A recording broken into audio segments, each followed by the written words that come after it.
Hari Raya Mujizat, Hari Raya Terang, saya ingin membuat terang ini menjadi titik start perdamaian gitu loh.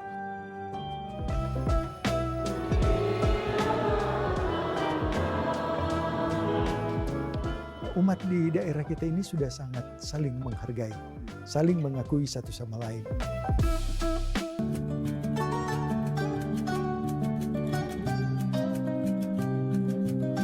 Dalam persoalan itu nanti pemerintah yang atur.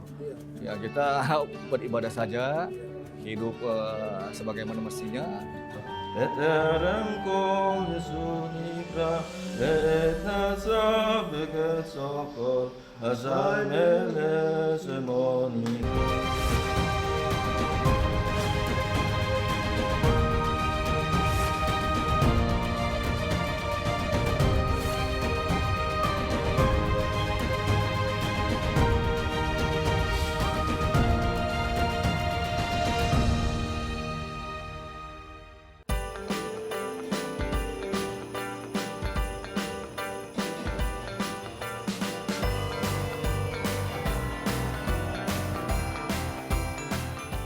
Pertengahan Desember, kemeriahan persiapan perayaan Natal di Manado dan Tondano, Sulawesi Utara sudah terasa. Umat Kristen Protestan yang jumlahnya mayoritas sekitar 67% sudah siap dengan berbagai pernak-pernik khas Natal, baik di gereja maupun di rumah, juga di ruang-ruang publik. Gubernur Sulawesi Utara, Oli Dondo Kambe, dan Wakil Gubernur Stephen Kando sudah melakukan safari Natal ke berbagai gereja sejak awal Desember. Salah satu yang dikunjungi para pejabat adalah Gereja Jemaat Sentrum Tondano.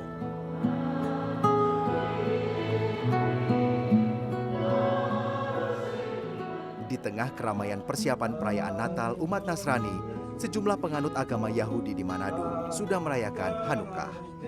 Jumlah jemaat Yahudi di Indonesia sekitar 200 orang. Tidak banyak memang. Festival of Light, Festival of Miracle, keajaiban, ada harapan untuk perdamaian. Salah satunya Reginald Tanalisan. Ia telah menjadi anggota jemaat Yahudi sejak 2010 dan kini memiliki nama Yahudi Yahudah ben Abraham. Ada peristiwa yang mendorong warga Mapangen, Manado ini menjadi penganut agama Yahudi. Satu ketika saya sudah mempelajari akar Ibrani, akar Yahudi, lalu tiba-tiba ada waktu saya berdoa ada suara ledor fador, merinding saya. Apa yang terjadi? Suara itu sangat jelas dan menggetarkan. Lalu saya mengambil sikap, saya berjanji diri saya bahwa saya harus pergi ke Israel mencari tanda bukti. Saya harus ke sana dan apabila saya di sana bertemu ada orang yang memanggil saya untuk ikut bergabung dalam ibadah, dalam doa, berarti itu tandanya bahwa saya harus lebih mendekatkan diri, mempelajari lebih banyak lagi. Dan kesempatan Besat Hasem yaitu pada Juli 2010, saya berangkat ke sana tanggal 6 Juli. Sebagai penganut agama Yahudi, Reginald menjalankan ibadah 3 kali sehari, yaitu ibadah pagi atau syaharit, ibadah sore atau minha, ibadah malam atau ma'rib, serta ibadah tambahan yang disebut musaf pada hari Sabat atau hari besar. Seharusnya, Reginald melaksanakan ibadah harian di tempat ibadah yang disebut sinagog atau kanisah. Namun, sinagog berada di Tondano, cukup jauh dari kediamannya di Manado.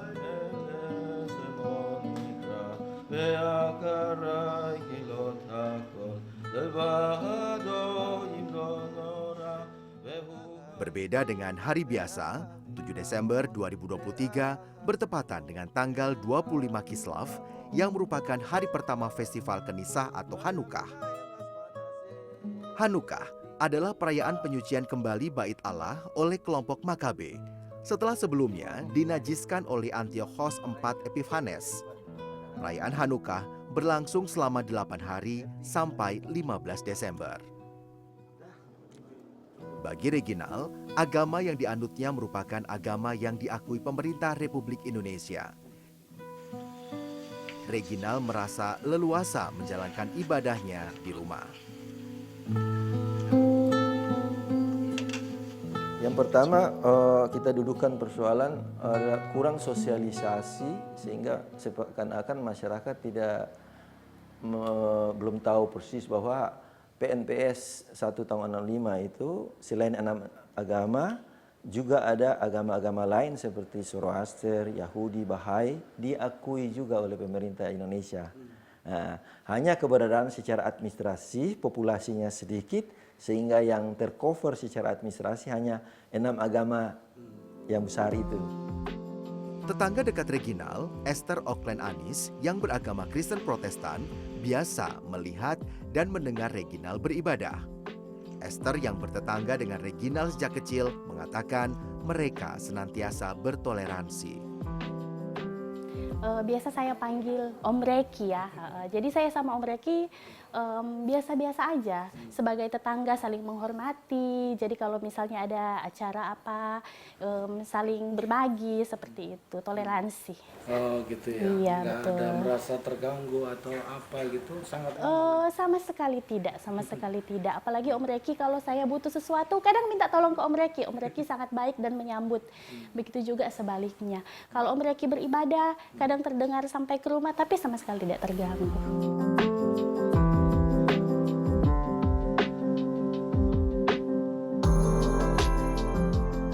Jemaat Yahudi seperti Reginal beribadah di sinagog di Tondano. Bangunan bergaya Timur Tengah ini terletak di perkampungan warga tidak jauh dari tempat ibadah umat Nasrani, gereja, dan tempat ibadah umat Islam, masjid. Sejak berdiri pada 2022, keberadaannya tidak mendapat tentangan dari masyarakat di sekitarnya. Di sinagog ini memang sangat unik ya, saya rasa. Kenapa sangat tepat dibuat di Tondano, karena memang kebetulan masyarakat setempat ini sangat mendukung ya, bisa dibilang mau melindungi keberadaan komunitas Yahudi khususnya sinagog ini, dan ini sudah teruji ketika ada masalah isu Museum Holocaust lalu, di mana kami mendapat lumayan resistensi ya untuk diminta ditutup karena waktu itu dicurigai kami terlibat dengan kegiatan pro Israel atau anti Zionis dan lain-lain, tapi kami bisa membuktikan bahwa ini pure murni dari kami sendiri, dan masyarakat saat itu memang membela secara mati-matian bisa dibilang. Mereka sangat mendukung karena mereka tahu bahwa ini memang bukan tempat-tempat untuk melakukan kegiatan politik ya, tapi ini murni tempat agama gitu loh. Sinagog di Tondano merupakan tempat ibadah pertama komunitas Yahudi di Indonesia. Seharusnya aktivitas ibadah di sinagog dilaksanakan setiap hari. Namun, karena banyak anggota jemaat yang tinggal jauh dari sinagog, peribadatan hanya dilakukan setiap Sabtu, yaitu ibadah Sabat dan perayaan Hari Besar Yahudi.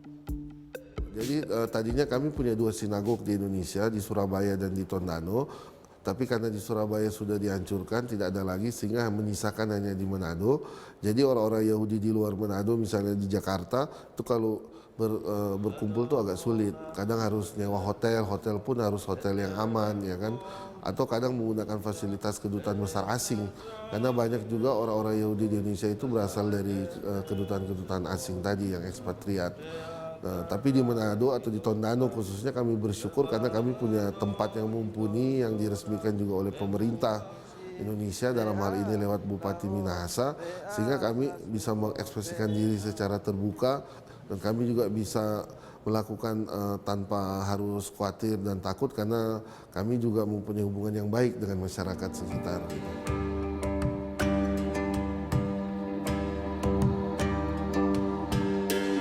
Saya berharap di lintas agama nanti ada dari wakil Minahasa, dari adat dan budaya, ada dari saudara-saudara Muslim juga datang. Kita dengan Hanukkah ini kita mau spirit perdamaian, kita bisa melupakan.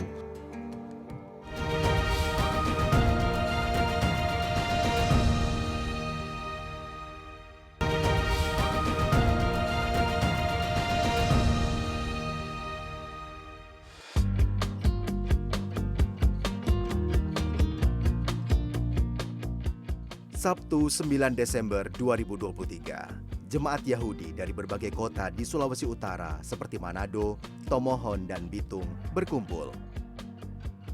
Selain untuk menjalankan ibadah Sabat, kali ini mereka juga merayakan hari ketiga Hanukkah. Dipimpin pemuka agama Yahudi, Rabbi Yaakov Baruch, ibadah berlangsung khidmat. Jemaat mengenakan atribut ibadah seperti kippah penutup kepala serta kain talit.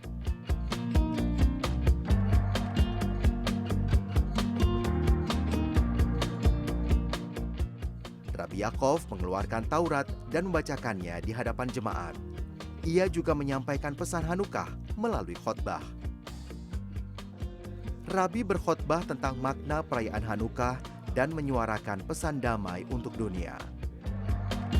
Dunia saat itu dan Persia menguasai sebagian besar dunia sehingga dalam sekejap semua. Ya, kita merayakan pentabisan bait suci Yerusalem dulu yang sempat tadi yang saya ceritakan di khotbah saya itu sempat dinajiskan oleh penjajah Romawi ya, Antiochus. Jadi kita merayakan kembali bagaimana lewat hari raya Hanukkah atau disebut kata lain hari raya mujizat, hari raya terang. Saya ingin membuat terang ini menjadi titik start perdamaian gitu loh. Lewat hari raya mujizat ini bahwa meskipun kedamaian itu hampir dibilang mustahil, tapi kita bisa melakukan kalau kita mau.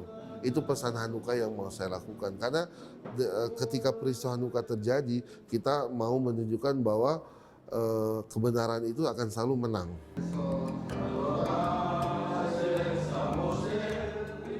Pada sore hari, saat hari mulai gelap, dinyalakan lilin pada Hanukkah. Pada hari ketiga, lilin yang dinyalakan berjumlah 3. Tokoh-tokoh lintas agama yang diundang ikut menyaksikan perayaan ini. Perwakilan dari agama lain juga ikut menyalakan lilin.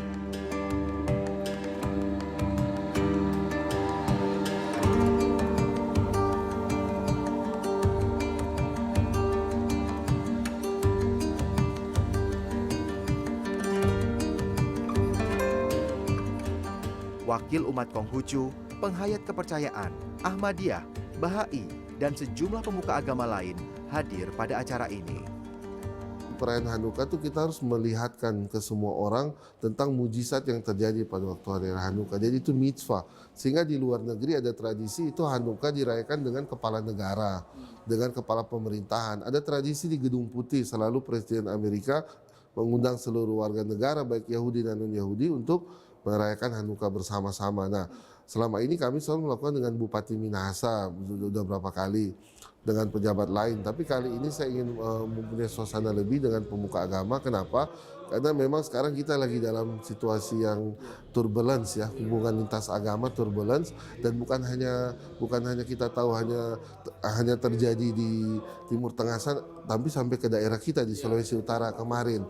Sehingga saya berharap di lintas agama nanti ada dari wakil Minahasa, dari adat dan budaya, ada dari saudara-saudara Muslim juga datang. Kita dengan Hanukkah ini kita membawa spirit perdamaian, kita bisa melupakan konflik ini dan kita bisa membawa ini benar-benar jadi kedamaian yang nyata gitu loh, bukan hanya bicara teori.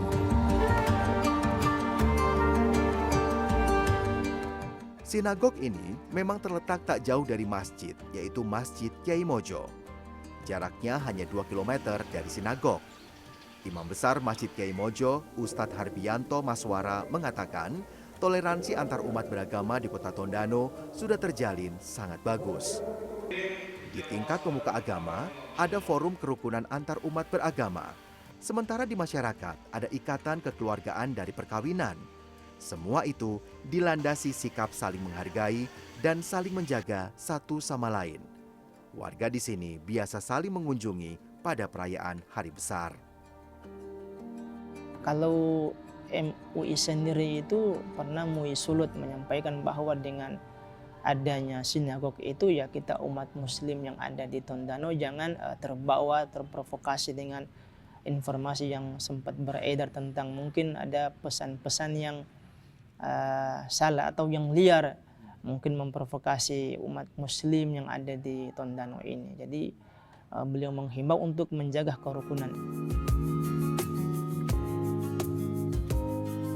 seruan Imam Besar Masjid Kiai Mojo untuk menjaga perdamaian disambut baik jemaah. Lurah Kampung Jawa yang beragama Islam, Hidayat Nur Hamidin, mengatakan umat selalu saling menjaga.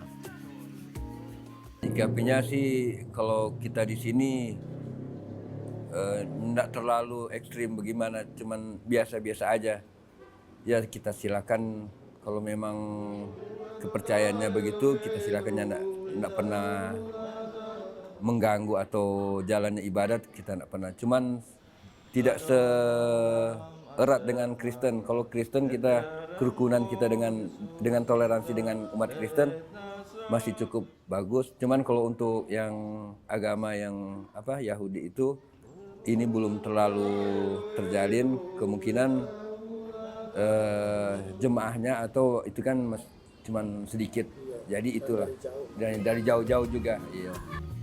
Warga Muslim lainnya, Arifin, yang mengaku keturunan Kiai Demak, mengatakan ia mempercayakan pengaturan keberadaan umat Yahudi dan tempat ibadahnya kepada pemerintah berdasarkan hukum yang berlaku di Indonesia.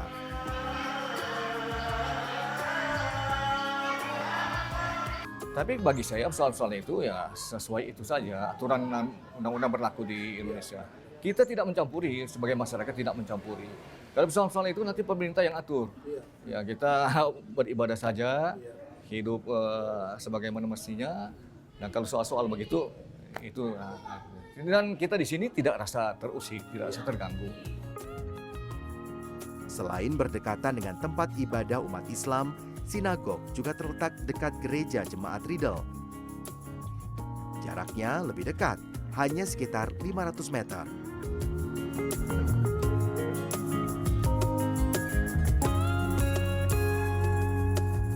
Pendeta dan jemaat gereja juga sudah biasa beribadah berdekatan dengan umat Yahudi.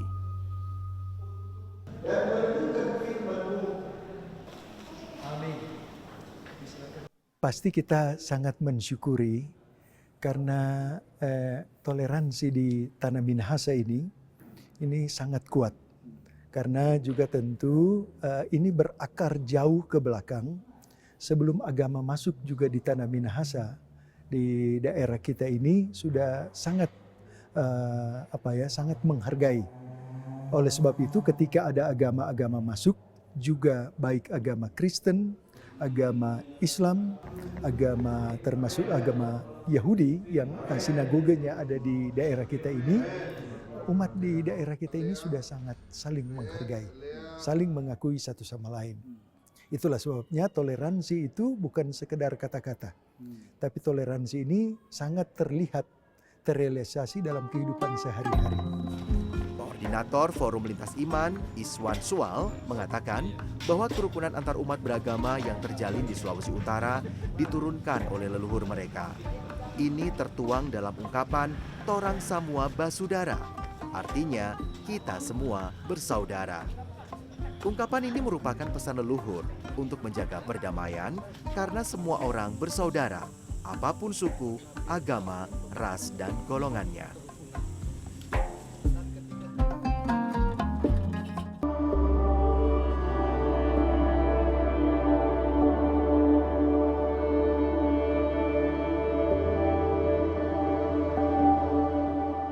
Jadi jangan karena agama kita dikotak-kotakan bahwa kita ini sama kayak agama yang ada di luar sana.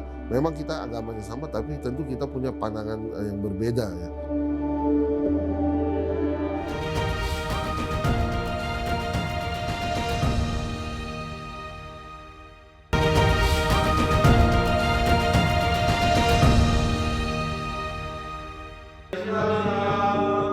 Secara administratif, keberadaan komunitas agama Yahudi diakui negara. Di kartu tanda penduduk, jemaat Yahudi dapat mengisi kolom agamanya dengan keterangan kepercayaan terhadap Tuhan Yang Maha Esa. Karena jumlah jemaat Yahudi yang sangat sedikit, tidak ada pendidikan agama Yahudi di sekolah-sekolah.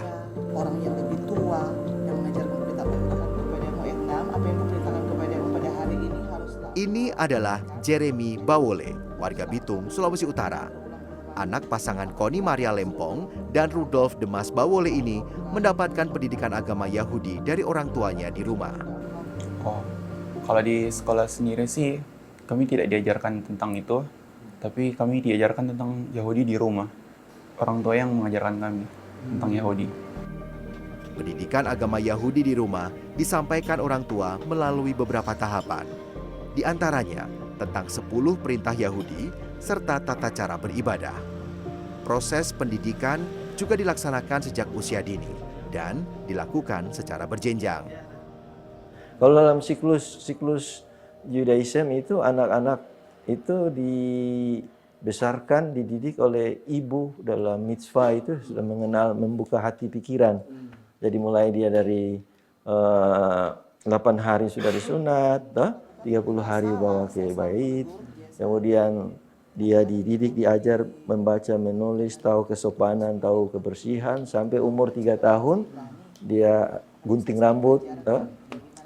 5 sampai dengan 10 tahun dia sudah 10 tahun dia sudah harus mulai dengan, setelah kitab suci Torah selesai, dia meningkat kepada pendapat-pendapat rabi itu di Talmud itu. Baru umur 13 tahun dia dianggap dewasa. Keberadaan komunitas penganut agama Yahudi mendapat perhatian mahasiswa dalam kajian soal moderasi beragama. Hanafah Zumilah Pilomonu bersama sejumlah rekannya dari Institut Agama Islam Negeri Manado datang ke sinagog untuk mengerjakan tugas terkait dengan moderasi beragama. Ada beberapa hal yang kami dapatkan mengenai tempat ibadah yang bernama sinagog, terus penyebutan Tuhan, terus ada kitab yang berasal dari Taurat, terus ada makanan-makanan. Kalau misalnya di Islam itu halal, kalau di Yahudi kasir. Dosen Sosiologi Universitas Samratulangi, Femi CM Tasik, adalah salah satu akademisi yang memperhatikan kehidupan beragama di Sulawesi Utara. Perkembangan komunitas agama Yahudi di Sulawesi Utara berawal dari Manado, berpindah ke Tomohon, dan dalam perkembangannya saat ini di Tondano.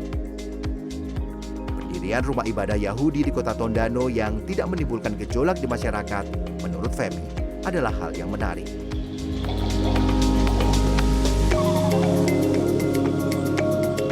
Awalnya itu ada di Manado. Nah, kemudian Tomohon, dan terakhir sekarang ini masih eksis di Tondano. Sudah ada tempat ibadah yang disebut dengan sinagoge. Dan sampai saat ini masyarakat sangat welcome. Kenapa? Karena tidak ada yang merasa atau komplain tentang adanya tempat ibadah seperti ini. Malahan pada tahun berapa itu 2021 buka puasa bersama dengan umat muslim yang ada di Tondano dan sekitarnya. Relawan Panji Yosua di tiap-tiap gereja biasa membantu pelaksanaan ibadah. Bukan hanya ibadah umat Nasrani, tetapi juga ibadah umat agama lain dan perayaan hari besar keagamaan. Selain mengatur lalu lintas dan parkir kendaraan, mereka juga menjaga keamanan di sekitar tempat ibadah. Memang tugas kami yaitu menjaga pertama peribadatan di gereja.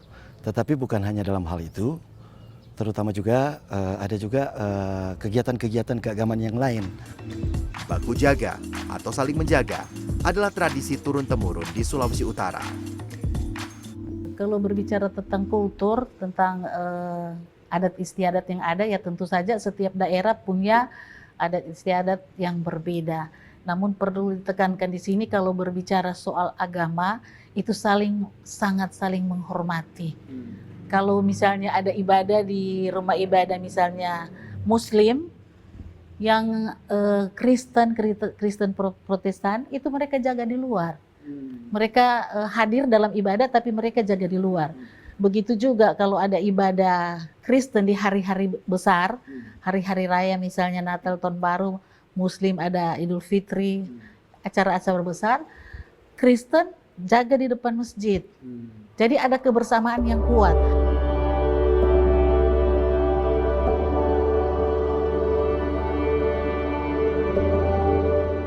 Menurut penjabat Bupati Kabupaten Minahasa, Jemi Eskumendang, secara demografis Sulawesi Utara memiliki 3 kelompok etnis besar, yaitu Minahasa, Minahasa sebagai mayoritas yang jumlahnya mencapai 30%, Bolaang Mongondo, dan Sangir.